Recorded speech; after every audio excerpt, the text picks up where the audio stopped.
here's another little trick on how to flavour an alcohol base or a vodka.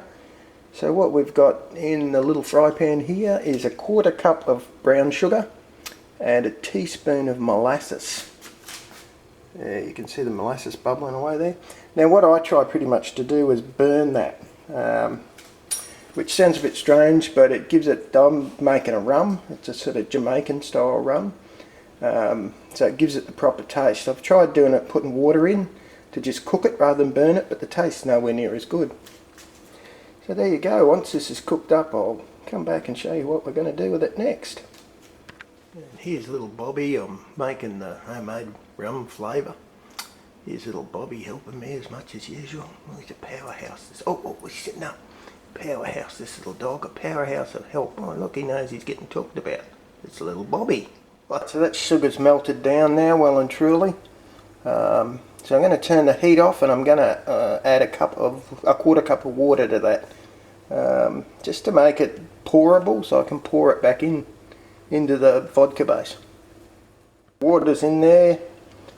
What I'm doing now is trying to stir that to get rid of as many of those lumps as we can. We'll try and get all that integrated, and then we'll pour it through a coffee paper, filter paper, into the vodka base. Alright, so I'll come back when obviously I'll turn it off so it cools before I go trying to pour it into a bottle, but so I'll come back when we're at the pour it in stage. Oh, look at that steam, she's fogging up the lens. You can see a lot of those lumps are already gone now. It really doesn't take long. This whole thing is about a 5-minute process, if that. And you don't need to be obsessive. You know, if there's the odd lump in it, so what? The coffee filter papers will drag them out anyway. So there you go. So here we have our vodka base, half filled it.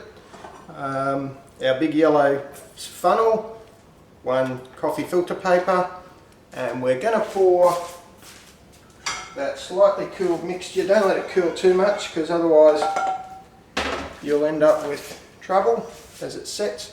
So we're just going to pour that in, let it drip. I might turn that bottle the other way so you can actually see it dripping through. It's a slow drip,